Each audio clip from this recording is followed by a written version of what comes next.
Hello students, chemistry cafe में आज है क्लास 11th की रिवीजन क्लास। ठीक है, क्लास 11th की रिवीजन क्लास है और टॉपिक है हमारा इक्विलिब्रियम के कुछ इंपॉर्टेंट क्वेश्चंस। तो शुरू करते हैं। आज का पहला question true and false questions हैं, जिसमें हमें स्टेटमेंट करेक्ट करके कॉन्सेप्ट को समझना भी है। ठीक है, तो equilibrium state can be achieved if a reversible reaction is carried out in closed और ओपन कंटेनर। तो इक्विलिब्रियम स्टेटस को अचीव केवल आप क्लोज कंटेनर में कर सकते हैं, ओपन में नहीं। तो इसलिए ये स्टेटमेंट कैसा हो जाएगा, फॉल्स हो जाएगा।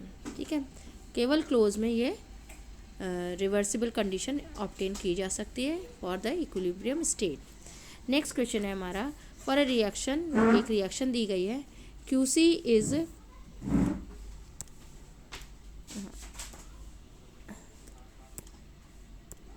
QC जिसमें दिया गया है QC is greater than KC। ठीक है, तो अब QC is greater than KC, तो इसमें आप समझ लीजिए कि QC हो या फिर KC हो। ठीक है, दोनों के लिए हम जो क्वेश्चन लिखते हैं वो लिखते हैं कि प्रोडक्ट की कॉन्सेंट्रेशन डिवाइडेड बाय रिएक्टेंट की कॉन्सेंट्रेशन। ठीक है, अगर QC यहाँ पर इसको देख लें, अब इसको देख लें, दोनों का ही फॉर्मूला ये रहता है। जब हम KC की बात करेंगे तो ये कॉन्सेंट्रेशन इक्विलिब्रियम कॉन्सेंट्रेशंस होती हैं। तो जब Q की वैल्यू ज़्यादा है, सपोज Q की वैल्यू ज़्यादा है, तो इसका मतलब P की वैल्यू भी क्या है, ज़्यादा है। ठीक है, अब P की वैल्यू ज़्यादा है तो इक्विलिब्रियम स्टेटस ऑब्टेन करने के लिए स्टेबल कंडीशन जो है वो इक्विलिब्रियम की है, तो प्रोडक्ट को रिएक्टेंट में ब्रेक होना पड़ेगा। तो ये कौन सी रिएक्शन हो गई, बैकवर्ड रिएक्शन हो गई। ठीक है, अब दूसरी सिचुएशन में क्या है कि QC की वैल्यू क्या हो गई, कम है। तो QC की वैल्यू कम है, इसका मतलब रिएक्टेंट ज़्यादा है। रिएक्टेंट यहाँ पर ज़्यादा हो गया, तो रिएक्टेंट इक्विलिब्रियम मेंटेन करने के लिए इक्विलिब्रियम की ओर रिएक्शन मूव करेगी, तो रिएक्टेंट ज़्यादा से ज़्यादा किस में बदलेंगे, प्रोडक्ट में बदलेगा। तो रिएक्शन विल मूव फॉरवर्ड। तो जब QC ज़्यादा है KC से, तो रिएक्शन क्या होगी, बैकवर्ड मूव कर रही है, जो कि हमारे क्वेश्चन में दिया गया है। बट इस क्वेश्चन में एक कंफ्यूजिंग फैक्टर है कि if A is added, A मतलब रिएक्टेंट को ऐड कर दें, तो ये सिर्फ एक कन्फ्यूज़न के लिए है कि अगर हम रिएक्टेंट ऐड करेंगे तो डिस्कशन हमारा दूसरी डायरेक्शन में चला जाएगा, भटक जाएंगे। तो हमें सिर्फ फोकस किस पे रखना है कि इफ़ ये रिएक्शन दी हुई है आपकी यहाँ पर, यहाँ से लेके यहाँ तक, QC is greater than KC if A is added. ये पार्ट जो है वो कन्फ्यूज़न के लिए है, इसको इग्नोर कर दें। आगे लिखा है maintaining QC greater than K, इसको हमें मेंटेन कर रहे हैं। तो इसका अर्थ क्या हुआ कि प्रोडक्ट हमारे ज़्यादा हो रहे हैं, तो ये रिएक्शन क्या होगी, प्रोडक्ट को इक्विलिब्रियम की ओर मूव करेगी और प्रोडक्ट ज़्यादा से ज़्यादा रिएक्टेंट में ब्रेकअप होगा इनका, और रिएक्शन जो होगी बैकवर्ड डायरेक्शन में मूव करेगी। तो स्टेटमेंट ट्रू है। इसको समझने में टाइम इसलिए लगेगा क्योंकि इसमें एक कन्फ्यूजिंग फैक्टर ये दिया है, इफ़ A इज़ एडेड। तो एज ऐड किया हो या नहीं किया हो, लेकिन what is important here, maintaining the condition QC is greater than K, तो reaction will always move backward। तो ये आप ध्यान रखें, आपको समझ में आ रहा होगा। नेक्स्ट क्वेश्चन है हमारा, for the reaction at equilibrium, ये है what calcium oxide is when calcium oxide is removed reaction moves in forward direction. तो ये क्या है, ट्रू है, क्योंकि इक्विलिब्रियम में अगर आप कैल्शियम ऑक्साइड को हम जल्दी रिमूव करते जाएंगे तो प्रोडक्ट क्या होगा, कम होगा, और प्रोडक्ट इस इक्विलिब्रियम डिस्टर्बेंस को रीस्टोर करने के लिए कैल्शियम कार्बोनेट जल्दी डिकम्पोज होगा to maintain the equilibrium concentration of calcium oxide constant. तो रिएक्शन किस डायरेक्शन में मूव करेगी, फॉरवर्ड डायरेक्शन में मूव करेगी। तो ये आपको समझ आ गया होगा, नहीं ये ट्रू है। फॉर अ रिएक्शन दिस आपको दिया गया है, ये Gibbs free energy in standard form, not लगा तो स्टैंडर्ड फॉर्म हो गया, इज़ ऑलवेज ज़ीरो। तो इक्विलिब्रियम कंडीशन में गिब्स फ्री एनर्जी जो होगी वो हमेशा ज़ीरो होती है, it's true. For a reaction at equilibrium, next question पे आ जाइए। For a reaction at equilibrium this K is equal to 4, the value of this factor is equal to 1। तो आप समझ लीजिए कि के की वैल्यू आपको दी जा रही है 4, तो R F upon R B जो होता है वो के हो जाता है, ठीक है। सॉरी, यहाँ पर अगर हम लॉ ऑफ के की वैल्यू देखें तो K is equal to HCl upon HCl का स्क्वायर, H की कॉन्सेंट्रेशन एंड Cl2 की कॉन्सेंट्रेशन, ठीक है। ये दी हुई, ये वैल्यू क्या है 4 है, ये जो पूरा फैक्टर यहाँ पर है इसका वैल्यू जो है वो 4 है, इक्वल टू 4। और यहाँ पर इसके साथ क्या मल्टीप्लाई किया गया है, के एफ के बी अपॉन के एफ, ठीक है। तो आपने जब इस का डेरिवेशन किया था, इक्विलिब्रियम कांस्टेंट का डेरिवेशन किया था, तो आपने देखा था कि रेट ऑफ फॉरवर्ड रिएक्शन जो होती है वो के एफ कॉन्सेंट्रेशन ऑफ रिएक्टेंट होती है, ऐसी बैकवर्ड रिएक्शन के बी कॉन्सेंट्रेशन ऑफ प्रोडक्ट होगी। तो R F upon R B जो लेते हैं तो वो क्या हो जाता है, के एफ अपॉन के बी। जब हम इसको इस तरीके से देखते हैं, at equilibrium R F is equal to R B हो जाता है, तो के एफ ए इक्वल टू क्या हो जाएगा, के या K F R F equal to R B at equilibrium. तो क्या होगा कि ये जो आपका आर एफ अगर हम इसको देखेंगे तो क्या हो जाएगा, के F concentration of H2 and Cl2 क्या हो जाएगी, इक्वल टू कैसे हो जाएगी, के बी और HCl की कॉन्सेंट्रेशन का स्क्वायर, ठीक है। तो इसी तरीके से जब आप लेंगे के बी अपॉन यहाँ पर के एफ अपॉन के बी जब लेंगे तो क्या हो जाएगा आपका, HCl की कॉन्सेंट्रेशन का स्क्वायर अपॉन H2 और Cl2। के एफ अपॉन के बी को हम ले लेते हैं के, इक्विलिब्रियम कांस्टेंट, के एफ अपॉन के बी, ये हो गया आपका 4, ठीक है। बट यहाँ पर क्या दिया जा रहा है क्वेश्चन में, आप देखेंगे अगर हम इसका रिवर्स कर दें, के बी अपॉन के एफ कर दें तो ये क्या आ जाएगा, 1/4 आ जाएगा। तो आप ये ध्यान दीजिए कि जो हम डेरिवेशन से के एफ अपॉन के बी इज इक्वल टू 4 दिया जा रहा है, और ये प्रोडक्ट का कंसंट्रेशन का square divided by concentration of reactants, ठीक है, रिएक्टेंट प्रोडक्ट्स। तो यहाँ पर 1/4 है रिवर्स और 4 वैल्यू है फॉरवर्ड। तो यहाँ पर देखेंगे जो मैंने आपको भी समझाया कि ये तो आपका हो गया इक्विलिब्रियम कांस्टेंट की वैल्यू 4, और ये वाला जो के बी अपॉन के एफ फैक्टर है ये हो गया 1/4, तो 4 से 4 कैंसिल होकर 1 आ जाएगी। तो क्वेश्चन थोड़ा सा इंटरेस्टिंग है, थोड़ा सा टर्न है इसमें।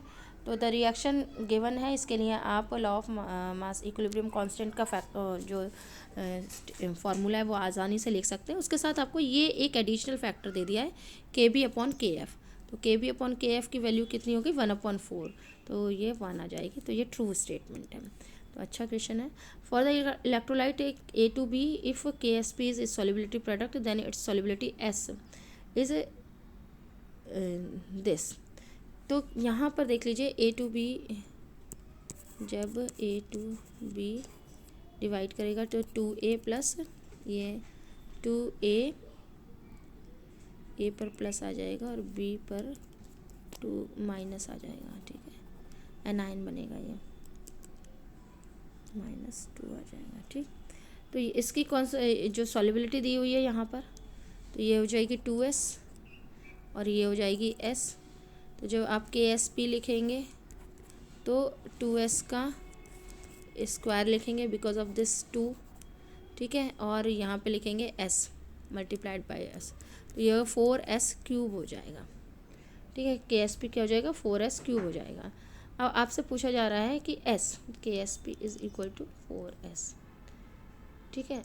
तो S की value S cube is equal to क्या हो जाएगा, KSP डिवाइडेड बाय 4, यहाँ पे प्रिंटिंग मिस्टेक है, KSP डिवाइडेड बाय 4, और फिर S जो हो जाएगा इसका सब का क्यूब रूट हो जाएगा, ठीक है। तो क्वेश्चन मैंने आपको पूरा एक्सप्लेन कर दिया है।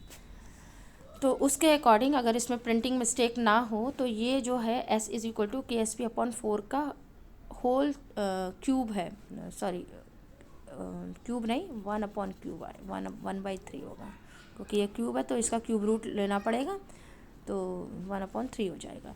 तो यहाँ पर ये इसको अगर आप इस तरीके से समझें, यानी कि दोबारा मैं लिख देती हूँ, s इज़ इक्वल टू साफ साफ KSP डिवाइडेड बाय 4 इसका क्यूब रूट, ये लिखा हुआ है यहाँ पर। तब ये स्टेटमेंट क्या हो जाएगा, ट्रू हो जाएगा। तो ये ट्रू फॉल्स में है तब भी आपको सॉल्व करना पड़ रहा है, अगर 1 मार्क क्वेश्चन होगा तब भी इतना सॉल्व करना होगा। तो कोई भी ट्रू फॉल्स भी क्वेश्चन ऐसे इजी नहीं होते हैं, आप उनको सॉल्व करके देखेंगे तो आपकी तैयारी स्ट्रांग बनेगी। तो नेक्स्ट क्वेश्चन पे हम देखते हैं। आप ये क्वेश्चन सारे जूम करके दोबारा भी सॉल्व कर सकते हैं।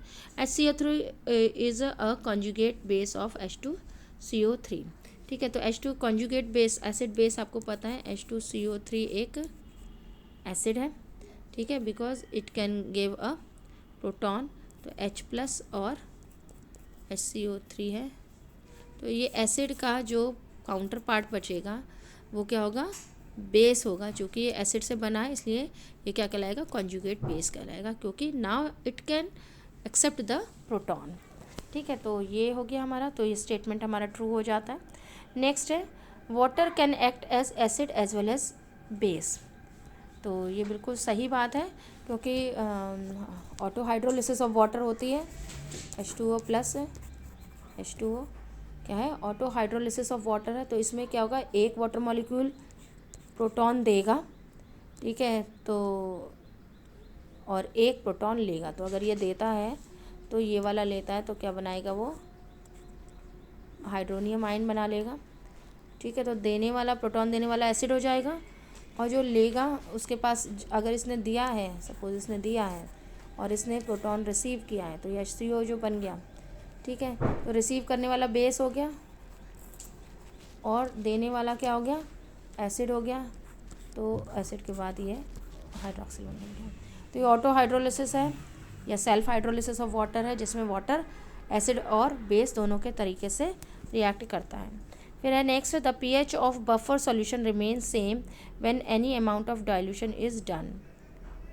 तो the buffer solution remain same when any amount of dilution is done. तो ये फॉल्स है, एनी अमाउंट नहीं, स्मॉल अमाउंट की बात करेंगे। ठीक है, तब तो सेम रहता है, और उसको pH में चेंज का वो सॉल्यूशन विरोध करता है। बफर सॉल्यूशन की डेफिनेशन सही है कि जब आप उसमें डाइल्यूट करें या फिर उसमें स्मॉल अमाउंट ऑफ एसिड या बेस मिक्स करें, तो वो सॉल्यूशन अपने pH में होने वाले चेंज को रेजिस्ट करता है, इसलिए वो बफर सॉल्यूशन कहलाता है। तो नेक्स्ट हम देखते हैं, लास्ट क्वेश्चन इसका, for a salt AB2 if ionic product is greater than solubility product, the precipitate will take place। तो ये क्या होगा, इसमें आयनिक प्रोडक्ट अगर ज़्यादा हो जाएगा तो प्रेसिपिटेशन, आयंस ज़्यादा हो गए तो वो ज़्यादा आयंस क्या होंगे, प्रेसिपिटेट हो जाएंगे। तो ये स्टेप सही है। देखिए, ये कई बुक्स होती हैं, ये सपोर्ट मटेरियल है दिल्ली गवर्नमेंट का। ठीक है, इसमें कुछ मिस्टेक्स, मतलब आप अपने को कॉन्सेप्ट अगर आपका क्लियर है तो आप उसकी जो आंसर्स हैं उनको भी वेरीफाई खुद कर सकते हैं। तो एक दो जगह पे चेंज करने की ज़रूरत थी, तो वो मैंने उसे चेंज करके आपको एक्सप्लेन कर दिया है। तो नेक्स्ट है हमारा, इसी में देख लेते हैं, फिल इन द ब्लैंक्स। फटाफट रिवाइज़ करने के पॉइंट ऑफ व्यू से ये वीडियो बनी है, तो आप क्विकली रिवीजन देख लें। At the equilibrium rate of forward reaction is always equal to backward reaction. तो इक्विलिब्रियम पर जो अभी हमने समझा कि फॉरवर्ड रिएक्शन जो होगी वो बैकवर्ड रिएक्शन के इक्वल होती है। तो आपको यहाँ पर rate of at equilibrium rate of forward reaction is always equal to rate of backward reaction. तो ये आपको समझ में आ गया, जूम करके देखेंगे। फिर है KP and KCR, blank, fill in the blank करें, फॉर रिएक्शन ऑफ टाइप। तो क्या है, KP एंड KC क्या हो जाएगा, यहाँ पर इक्वल हो जाएगा, क्योंकि ये वाली जो रिएक्शन है KP is equal to KC RT की पावर डेल्टा NG, यानी कि गैसियस एटम्स प्रोडक्ट और रिएक्टेंट के उनमें जितना डिफरेंस है वो डेल्टा NG होगा। तो यहाँ पे डेल्टा NG प्रोडक्ट के गैसियस मॉलिक्यूल्स 2HBr लिखा हुआ है, और रिएक्टेंट के 1H2 एंड 1Br2, यानी कि ये 2 हो गए, यानी ये कितना हो गया, 0 हो गया। तो RT की पावर आपकी अगर 0 है तो इसका मतलब क्या हो गया, 1 हो गया। तो Kp इज इक्वल टू क्या हो जाएगा, Kc हो जाएगा। तो यहाँ पर आप देख लीजिए Kp और Kc are equal for reaction at equilibrium, जिसमें कि number of gases molecules of reactant is equal to number of gases molecules of product. तो उसमें Kp और Kc हमेशा इक्वल होगा। फिर नेक्स्ट है if Kc of reaction this, एक स्टेरिफिकेशन रिएक्शन है एसिटिक एसिड का इथेनॉल के साथ हो रहा है, और यहाँ पर तो ये यहाँ पर दिया हुआ है, if Kc for the reaction is this is 4 then Qc and Kc are equal at equilibrium. ठीक है, तो इक्विलिब्रियम पर ये दोनों क्या होंगे, इक्वल होंगे। आपको पता है Qc एंड Kc जो है वो इक्विलिब्रियम पर ही इक्वल होते हैं। ये हम अभी 3 कंडीशंस हमने देखी थी। If Qc is greater than Kc तो रिएक्शन बैकवर्ड डायरेक्शन में जाएगी। If Qc is greater than smaller than Kc तो फॉरवर्ड डायरेक्शन में जाएगी। और if Qc is equal to Kc तो ये क्या होगा, इक्विलिब्रियम स्टेट पर होगा। तो फिल इन द ब्लैंक्स इसी के बेस पर आप सॉल्व कर सकते हैं कि अगर कोई भी रिएक्शन दी हुई है और उसमें कहा जा रहा है कि कुछ भी वैल्यू दी जा रही है और ये कहा जाए Qc एंड Kc इक्विलिब्रियम पर ही इक्वल होंगे। तो नेक्स्ट हम देख लेते हैं, if A plus B -70 joule पर, तो -70 जूल तो ये कैसी हो गई, एक एक्सोथर्मिक रिएक्शन हो गई। ठीक है, एक्सोथर्मिक रिएक्शन हो गई। टेम्परेचर इज इंक्रीज, टेम्परेचर को क्या किया जा रहा है, इंक्रीज़ किया जा रहा है। देन रिएक्शन मूव्स, टेम्परेचर को इंक्रीज़ करना कोई फेवरेबल कंडीशन नहीं है क्योंकि खुद ही एक्सोथर्मिक रिएक्शन है। तो रिएक्शन किस डायरेक्शन में जाएगी, बैकवर्ड डायरेक्शन में जाएगी। तो ये आपका आंसर यहाँ पर क्लियर है। नेक्स्ट क्वेश्चन देख लो, presence of catalyst will not change the equilibrium constant. तो कैटलिस्ट की प्रेजेंस से इक्विलिब्रियम कांस्टेंट जो होगा वो चेंज नहीं होता है। तो कैटलिस्ट के एक समझ लीजिए उस पर रिलेटेड एक इम्पॉर्टेंट पॉइंट है। फिर है conjugate acid of H2O is, conjugate तो अभी मैंने आपको हाइड्रोलिसिस समझाई थी। ठीक है, ये देखिए कॉन्जुगेट एसिड ऑफ H2O क्या हो, तो ऑटो हाइड्रोलिसिस ऑफ वाटर देखा है तो H2O and H2O plus COH। तो जब एसिड कॉन्जुगेट एसिड होगा यानी कि वो एसिड जो कि प्रोटॉन दे सके, लेकिन ये बना किससे, वाटर के एक बेस के प्रोटॉन एक्सेप्ट करने के कारण बना है। यानी कि H2O जब प्रोटॉन एक्सेप्ट कर लेगा तो H3O प्लस में बदल जाएगा। तो प्रोटॉन एक्सेप्ट करने के कारण क्या हो रहा है, ये बेस हो गया और इसका ये जो हो गया वो कॉन्जुगेट एसिड हो गया। तो आपको ये यहाँ पर समझ में आया होगा, मैंने यहाँ पे एक्सप्लेन भी किया है। तो आंसर आप देख लें, conjugate acid of water is H3O plus यानी hydronium ion. On dilution the degree of dissociation of acetic acid will be, on dilution the degree of acetic acid will increase, क्योंकि acetic acid क्या है, एक weak electrolyte है तो जिसकी concentration degree of dissociation dilution के साथ बढ़ता है और at infinite dilution it becomes highest. तो यहाँ पर आप देख लीजिए the presence of ammonium chloride in ammonium hydroxide solution. तो अमोनियम क्लोराइड और अमोनियम क्लोराइड और अमोनियम हाइड्रोक्साइड ये दो चीज़ें दी हुई हैं। तो will decrease the degree of dissociation of ammonium hydroxide. क्यों, क्योंकि ये दोनों क्या है, कॉमन आयन की प्रेजेंस के कारण जो वीक इलेक्ट्रोलाइट है, वीक इलेक्ट्रोलाइट कौन है, अमोनियम हाइड्रोक्साइड है, उसका डिग्री ऑफ डिसोसिएशन एक स्ट्रॉन्ग इलेक्ट्रोलाइट की प्रेजेंस में, ये स्ट्रॉन्ग इलेक्ट्रोलाइट और भी कम हो जाता है। तो because of this common ion effect strong electrolyte जो कम्प्लीटली आयोनाइज रहते हैं, यहाँ पर अमोनियम क्लोराइड है, उसकी प्रेजेंस में वीक इलेक्ट्रोलाइट अमोनियम हाइड्रोक्साइड का डिग्री ऑफ डिसोसिएशन और भी कम हो जाता है, तो इट विल डिक्रीज। तो यहाँ पर ये समझ में आया होगा आपको, कॉमन आयन इफेक्ट का है। If ionic product IP is smaller than KSP, ठीक है, तो आयनिक प्रोडक्ट कम है तो इसका मतलब आप 3 कंडीशंस यहाँ पर फिर समझ लें कि जब आयंस का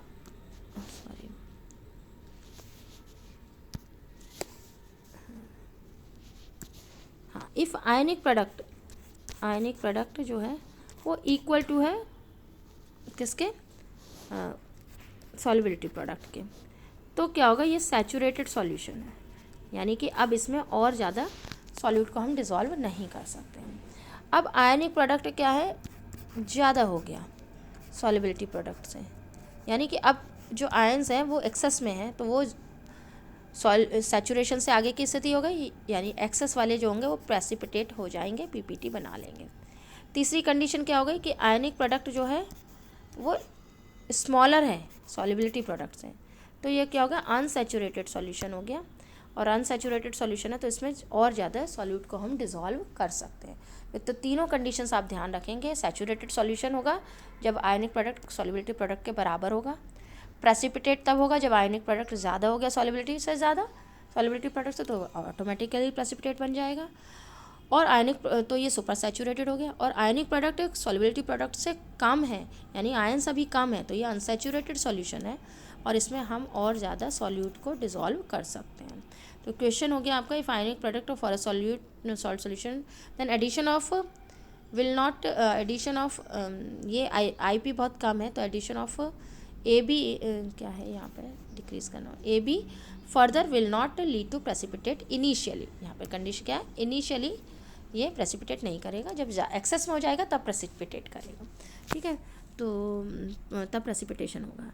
नेक्स्ट क्वेश्चन देख लीजिए, K P is always equal to K सी।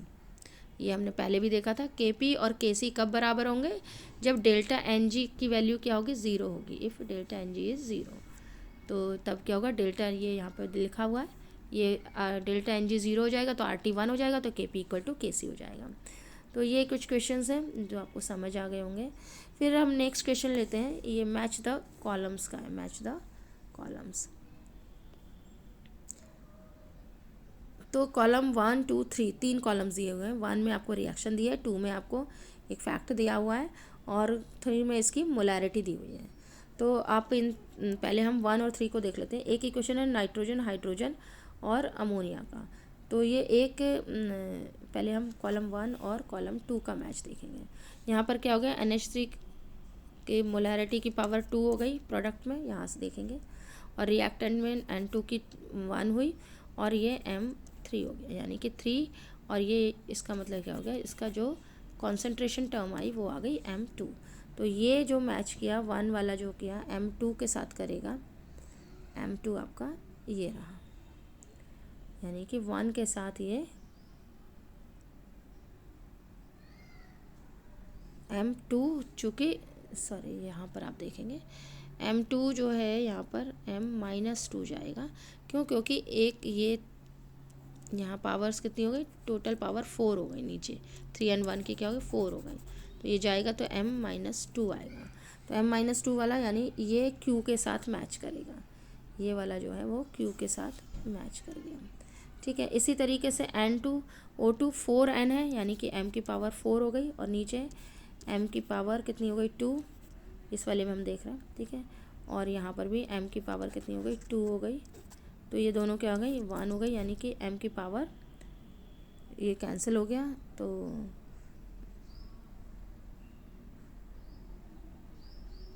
ठीक है, तो M की पावर 0 हो गई। M की पावर 0 का मतलब 1 हो गया, तो यानी इसमें इस वाले केस में, सेकेंड वाले केस में ये M की पावर 0 पर जाएगा।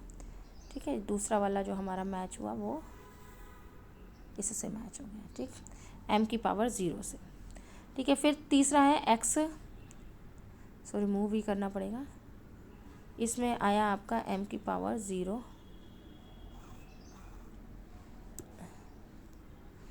1 के साथ हो गया आपका M की पावर -2, और 2 के साथ हो गया M की पावर 0, यानी कि 1।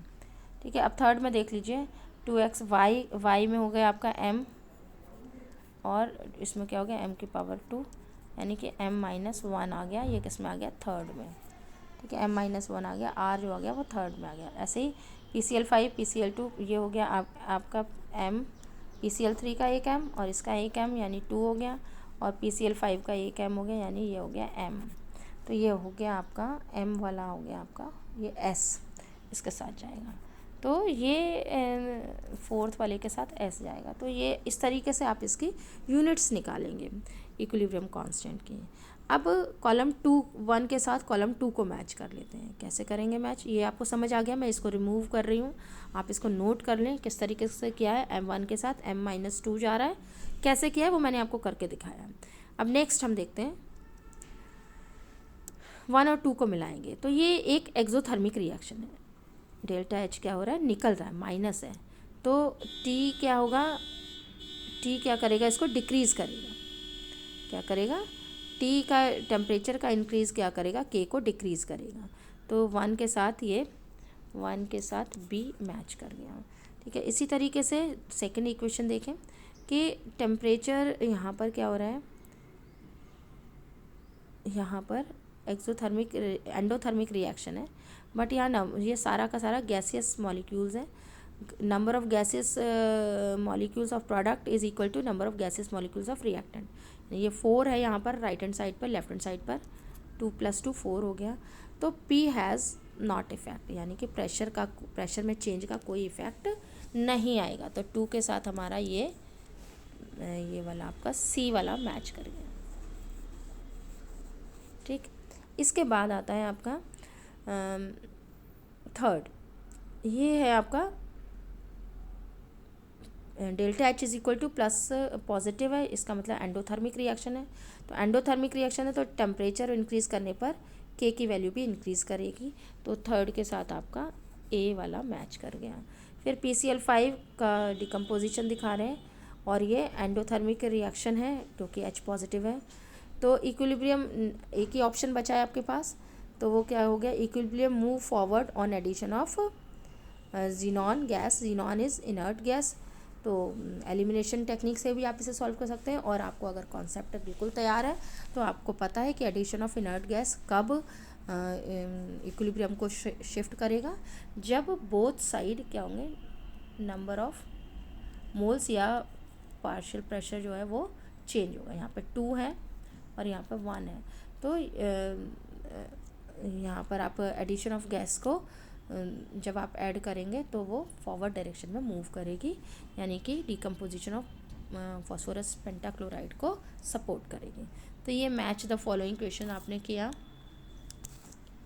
ठीक है, नेक्स्ट हम देख लेते हैं एक और मैचिंग का क्वेश्चन है। Match the parameter in column 1 with pH expression in column 2। तो यहाँ पर आपको दिए गए हैं, बहुत ही अच्छा क्वेश्चन है। सॉल्ट्स दिए गए हैं कॉलम 1 में, ठीक है, कॉलम 2 में उसका हेंडरसन हैसेलबैक इक्वेशन दी हुई है और कॉलम 3 में सॉल्ट्स के एग्जांपल दिए गए हैं। ठीक है, तो आप पहले हम 1 और C को मैच कराते हैं। ठीक है, salt of weak acid and weak base. तो weak acid and weak base का सॉल्ट क्या हो गया, एसिटिक एसिड और अमोनियम हाइड्रोक्साइड दोनों को मिलके, यानी कि 1 के साथ ये आपका S वाला मैच कर गया। Salt of weak acid and strong base. तो वीक एसिड है, वीक एसिड क्या है, CH3COO Na। तो CH3COO वीक एसिड हुआ, स्ट्रॉन्ग बेस हो गया NaOH। तो ये 2 के साथ हमारा R मैच कर गया। इसी तरीके से आपका थर्ड है salt of strong acid and strong base. Strong acid and strong base आपका थर्ड में ये Q के साथ मैच करेगा, क्योंकि NaOH और HCl दोनों ही क्या है, strong acid and strong base है, और NaCl इससे का सॉल्ट बनेगा। इसी तरीके से फोर्थ है salt of strong acid HCl हो गया और वीक बेस हो गया अमोनियम हाइड्रोक्साइड। तो इसके साथ P मैच करेगा। तो एग्जाम्पल तो आप आइडेंटिफाई कर रहे हैं, उसके साथ आप मैच कर लेंगे आंसर्स। ठीक है, अब हम फर्स्ट और सेकंड कॉलम को मैच करेंगे। ठीक है, तो बफर सॉल्यूशंस होते हैं, हैंडरसन हैसेलबैक इक्वेशन होती है, तो उसके बेस पर हम इसे मैच करेंगे। तो सॉल्ट ऑफ वीक एसिड, आप पहले ये समझ लें कि सॉल्ट ऑफ वीक एसिड, ये वाला जो मैच है, ये वाला जो है 7+ यानी pH जो है, pH is equal to 7+ half का मतलब 0.5। pKa किसकी वैल्यू है, वीक एसिड के लिए है, और log C is a concentration.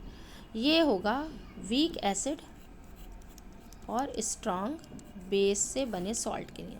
तो weak acid and strong base से बना हुआ जो सॉल्ट है, 2 के साथ हमने किसको मैच किया था, 2 के साथ सॉरी इसमें नहीं जाएंगे, इसमें 2 के साथ हमारा ए मैच हुआ और इसका हमने 2 के साथ जो कॉलम 3 की मैचिंग है वो हम ऑलरेडी देख चुके हैं, तो उसको देखने की ज़रूरत नहीं है। तो ये आपको समझ आया होगा, केवल फार्मूला बेस्ड मैचिंग है। तो नेक्स्ट आप देख लें कि दूसरा दिया हुआ है आपका 7+ जो दूसरा क्वेश्चन होता है हमारा POH के लिए, हेंडरसन हैसलबैक इक्वेशन जो होती है वो हो गई 7 माइनस हाफ मतलब 0.5 PKB value plus log C। Acid के साथ, वीक एसिड के साथ हमने 7+ वाली लगाई थी और वीक बेस के साथ pH की जगह पर POH हो गया, PKA की जगह PKB हो गया और प्लस की जगह पर यहाँ पर ये माइनस हो गया, तो ये हो गया। अब अगर हम तो ये वीक बेस और स्ट्रॉन्ग एसिड से बना हुआ सॉल्ट होना चाहिए, तो वीक बेस वाला आप ऑप्शन देख लें, वीक बेस यानी कि ये 4th ऑप्शन जो है salt of strong acid and weak base, तो ये इसके साथ मैच करेगा। ठीक है, ये वाला जो है ये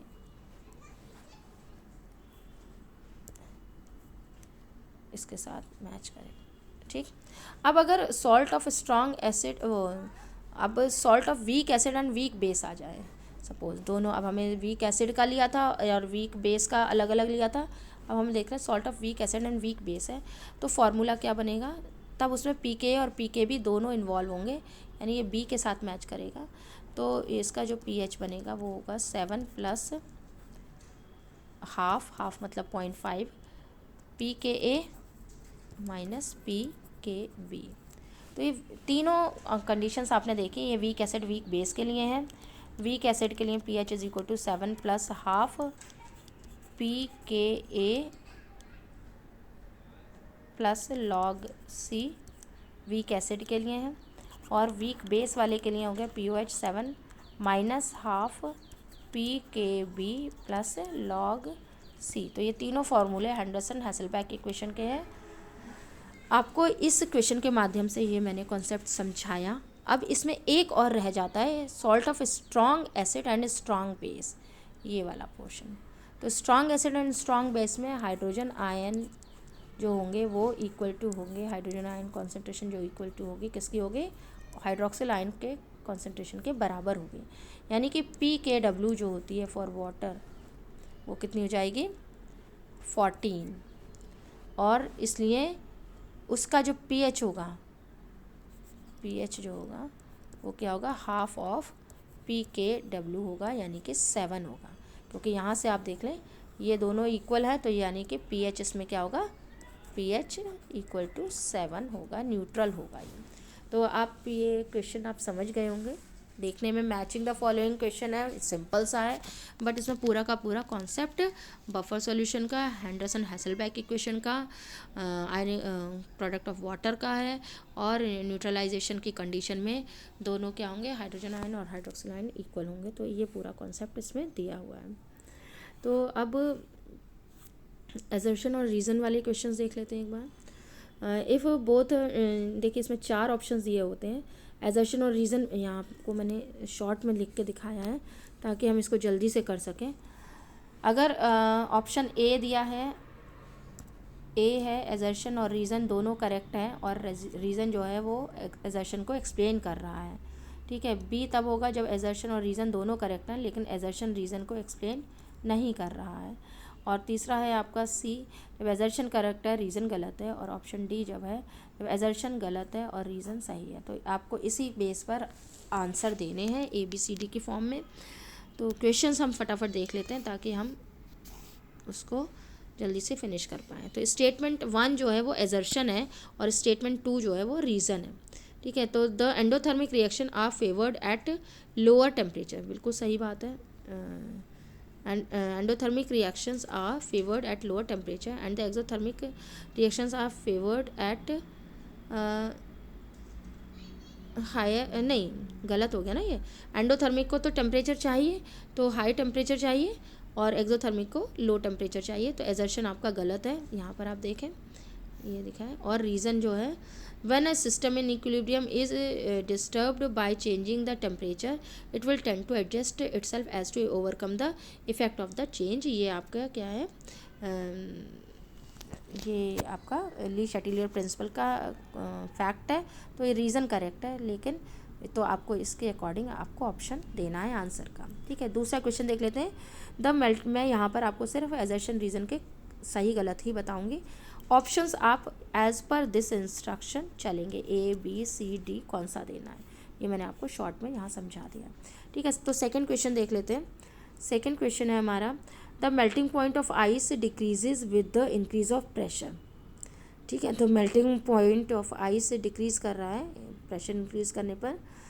आइस कॉन्ट्रैक्ट्स ऑन मेल्टिंग, तो ये एजर्शन और रीज़न दोनों सही है, और रीज़न जो इसको एक्सप्लेन कर रहा है, तो ये हमारा आंसर ए, इसका ऑप्शन सही हो गया। ठीक, तो नेक्स्ट हम लेते हैं अगला question. The gas phase reaction shifts the two the right on increasing pressure. Pressure increase करने पर नंबर उस तरफ शिफ्ट होगा जहाँ नंबर ऑफ मोल्स कम हो रहे हैं। तो when the pressure increase will shift towards more number of moles, तो मोर नंबर ऑफ मोल्स कहते हैं, रीज़न हमारा क्या होगा, रॉन्ग हो गया, और एजर्शन हमारा करेक्ट हो गया। तो आप इसके बेस पर अपना आंसर दे सकते हैं। ठीक है, नेक्स्ट हम देखते हैं assertion reason. The chemical equilibrium is not static but dynamic in nature, assertion correct है। The chemical equilibrium is a state in which two opposing process are proceeding at the same rate, reason भी correct है, और इसको explain कर रहा है, तो आपका इसमें आंसर ये वाला हो जाता है। ठीक है, तो फिर नेक्स्ट हमारा है, the catalyst does not change the equilibrium constant. ठीक है, एजर्शन करेक्ट है, बिकॉज रीज़न दिया जा रहा है, the catalyst for the catalyse reaction uncatalyse reaction delta H remains same and equilibrium constant depend on delta H, तो reason explain कर रहा है एजर्शन को, तो ये करेक्ट हो गया। If water is heated to 59 degree Celsius the pH will increase, तो ये तो गलत ही है। ठीक है, एजर्शन गलत है कि टेम्परेचर इंक्रीज करने से pH चेंज नहीं होगा। KW increases with increase in temperature, reason सही है। ठीक है, रीज़न का स्टेटमेंट सही है। ठीक है, तो आपका आंसर ये हो गया। क्वेश्चन नंबर 7 पर देखेंगे, addition of HCl to CH3COOH decrease the ionization of CH3COOH। ठीक है, तो HCl की प्रेजेंस में HCl स्ट्रॉन्ग इलेक्ट्रोलाइट है, कॉमन आयन है, दोनों में हाइड्रोजन आयन है, इसलिए CH3COOH का आयनाइजेशन कम हो जाएगा, तो कॉमन आयन इफेक्ट हो गया। तो स्टेटमेंट हो गया, due to common ion effect ionization decreases, तो एजर्शन रीज़न दोनों करेक्ट है, रीज़न एजर्शन को क्लियरली एक्सप्लेन कर रहा है। तो 7th क्वेश्चन समझ आया होगा। 8th question, sparingly soluble salts AB and XY2 with the same solubility product will have different solubility. ठीक है, हाँ, एजर्शन सही है कि ऐसा हो सकता है कि सॉल्युबिलिटी डिफरेंट हो। ठीक है, और स्पेरिंगली सॉल्युबल है with the same solubility product, same solubility product भी हो सकता है, कैलकुलेशन का पार्ट है वो। तो सॉल्युबिलिटी ऑफ स्टेटमेंट 2 क्या है, reason, solubility of sparingly soluble salts depend upon solubility product. ठीक है, रीज़न भी करेक्ट है। ठीक है, तो question number 9, the ionization constant of weak diprotic acids are in order Ka1 is greater to Ka2। ठीक है, तो एजर्शन सही है कि डाइप्रोटिक मतलब अगर हम लेते हैं H2CO3, तो इसमें 2 प्रोटॉन्स हैं, तो इसका डिसोसिएशन क्या होगा, H प्लस HCO3 और इसको H प्लस और CO3। ठीक है, तो ये यानी 2 बार हुआ, एक बार पहला प्रोटॉन निकला, दूसरी बार दूसरा प्रोटॉन निकला। ठीक है, तो ये डाइप्रोटिक हो गया, तो डाइप्रोटिक को यहाँ समझ लीजिए। तो द आयनाइजेशन कॉन्स्ट, तो हर बार के इक्वेशन के लिए पहली बार इक्वेशन होगी तो आयनाइजेशन कांस्टेंट K1 होगा, दूसरी बार Ka2 हो गया, तो are in the order Ka1 greater है Ka2 से। Removal of proton from an ion is difficult as compare to neutral atom, बिल्कुल सही बात है। जैसे मैंने अभी आपको एग्जांपल दिया, H2CO3 है, इसमें से एक प्रोटॉन निकला, ठीक है, और क्या बना, अब ये एनायन बन गया। ठीक है, तो यहाँ पर आपका Ka1 आया, अब दोबारा दूसरा प्रोटॉन निकाले, इसमें से तो न्यूट्रल से निकल रहा है, इसमें किससे निकल रहा है, एनायन से निकलेगा, तो यहाँ पर क्या होगा, डिफ़िकल्ट ज़्यादा होगा, तो Ka2 की वैल्यू जो होगी, तो K इसमें से निकलेगा H प्लस और CO3 -2, तो डाइप्रोटिक का हो गया, Ka1 Ka2 का हो गया।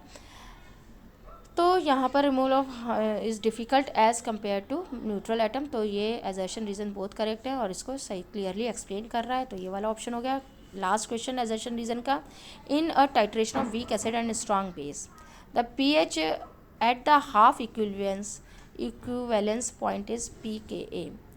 ठीक है, तो at half equivalence point it will from acidic buffer at its maximum capacity where acid strength of acid is equal to strength of salt. बिल्कुल सही बात है कि टाइट्रेशन पर वीक एसिड और स्ट्रॉन्ग बेस के pH at the half equivalence किसके बराबर होगा, pKa के बराबर होता है। तो pH at the half equivalence point is pKa। ठीक है, दूसरा है कि जब हाफ इक्विवेलेंस पॉइंट आ जाता है तो एसिड की स्ट्रेंथ, ठीक है, जो कि वीक एसिड है, और सॉल्ट की स्ट्रेंथ क्या होगी, इक्वल हो जाती है। तो ये कुछ क्वेश्चंस ये वाला इम्पॉर्टेंट है, इस पर हमने एक क्वेश्चन और भी किया था MCQ टाइप क्वेश्चन से हाफ इक्विवेलेंस पॉइंट पर। तो ये इसमें हमने इसको यूज़ किया था कि हाफ इक्विवेलेंस पॉइंट पर एसिड की स्ट्रेंथ और सॉल्ट की स्ट्रेंथ के बराबर हो जाएगी, या अगर हमारा बफर बेसिक बफर है तो बेसिक की स्ट्रेंथ बेस की स्ट्रेंथ सॉल्ट की स्ट्रेंथ के इक्वल हो जाएगी। ठीक है, तो और हाफ इक्विवेलेंस पॉइंट पर जो है pKa वैल्यू जो pH के बराबर हो जाएगी। ठीक है, तो ये कुछ क्वेश्चंस हुए। अब कुछ वन वर्ड क्वेश्चंस हम देख लेते हैं। What is the sum of pH and pOH at 25 degree Celsius, तो इट इज़ 14, ये पता ही आपको, 7 + 7। Right the Henderson Hasselbalch equation for the acidic equation buffer, तो क्या होगा, pKa plus log salt upon acid. अगर बेसिक बफर की बात करेंगे तो pH की जगह पर pOH हो जाएगा और pKa की जगह पर pKb हो जाएगा, plus log salt upon base की स्ट्रेंथ आ जाएगी। How is degree of dissociation related to concentration terms of Ka for weak electrolyte, तो alpha is equal to √Ka, alpha is equal to √Ka upon concentration, ये पता है। Kp और Kc कैसे related है, ये हमने बार बार समझाया है। Kp is equal to Kc RT⁻⁴ how does K affected for endothermic reactions, ठीक है, इफ़ टेम्परेचर इज इंक्रीज तो K की वैल्यू क्या होगी, डिक्रीज हो जाएगी। ठीक है, तो ये हो गया। तो what is the effect of catalyst on K, ये भी हमारा रिपीट हुआ है क्वेश्चन। K रिमेन्स अनअफेक्टेड क्योंकि कैटलिस्ट K की वैल्यू को चेंज नहीं कर रहा है, रेट ऑफ रिएक्शन को इंक्रीज़ कर रहा है। How is pH scale affected by increasing temperature, तो टेम्परेचर pH गेट्स कॉन्ट्रैक्टेड। ठीक है, तो फिर है what is the conjugate base of HCO3, तो HCO3 प्रोटॉन देगा तो कार्बोनेट में बदलेगा, तो कार्बोनेट क्या हो जाएगा, इसका कॉन्जुगेट बेस हो गया। फिर क्या, what is the nature of acetic acid in concentrated HCl solution, तो HCl स्ट्रॉन्ग एसिड है, तो स्ट्रॉन्ग एसिड है तो उसकी प्रेजेंस में दूसरा वीक एसिड कैसा करेगा, ब्रॉन्स्टेड बेस की जैसे बिहेव करेगा। तो ये कुछ क्वेश्चंस हैं। तो आज के लिए बस इतना ही, क्विक रिवीजन के लिए ये मैंने बनाया है, आप रिवाइज़ कीजिए and best of luck for your exams. Thank you very